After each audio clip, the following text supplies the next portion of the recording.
দেখো কত বড় চিতল মাছের পেটি, ফার্স্ট টাইম ট্রাই করব চিতল মাছ। পুরো আজকে আমাদের বাড়িতে মাছের বাজার বসেছে।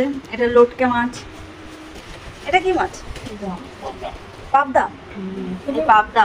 এটা 2 गो या 3 गो में ही टीम হইছে। দেখি এই টিম अंदर जो এই টিম अंदर जो এই সব ছিলনা এটা হলো চিতল মাছ। একটা পেটি তোল, এই পেটিটা তোল না।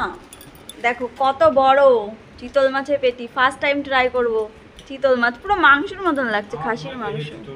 9 কেজি 9 কেজি চিতল। ওরে বাস। আর এই যে এখানে আছে, এটা কি মাছ জানি না, এটা তো চিংড়ি মাছ। এটা পাবদা মাছ, ডিম ভর্তি লোটে মাছ। এই যে লোটে। আজকে পুরো আমাদের বাড়ি মাছের হাট বসে গেছে। এর জন্য বলে বাঙালিরা যেখানেই যাক মাছ ছাড়তে পারবে না। সেই 3 ঘন্টা ধরে যেতে হয় যেখানে এই মাছ আনতে হয়, বাঙালি বাজার। ঝাড়খণ্ডে তো এখানে পাওয়া যায় না।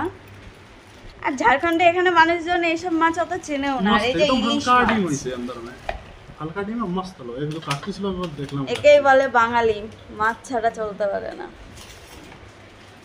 বাহ, এই বেগুন চামড়া ফাটি গেল। আজকে টোটাল বাজার হচ্ছে 6,000 টাকা। বাড়িতে কোনো অতিথি আসবে না। হ্যাঁ, আমরাই খাবো। এই যে আছে সব এক একটা। এত মাছ এখন ডিসাইড করতে পারছে না কোনটা কখন খাবে। দেখো ডিসাইডই করতে পারছে না কোনটা কখন খাবে। তো কে কে মাছ প্রেমিক আমাদের বাড়ির মতন বলতে পারো। আর কে কে এরকম মাছ দিয়ে কি কি রেসিপি করো আমাদের কমেন্ট করে জানিও। আমরা এরপর এবার ট্রাই করব।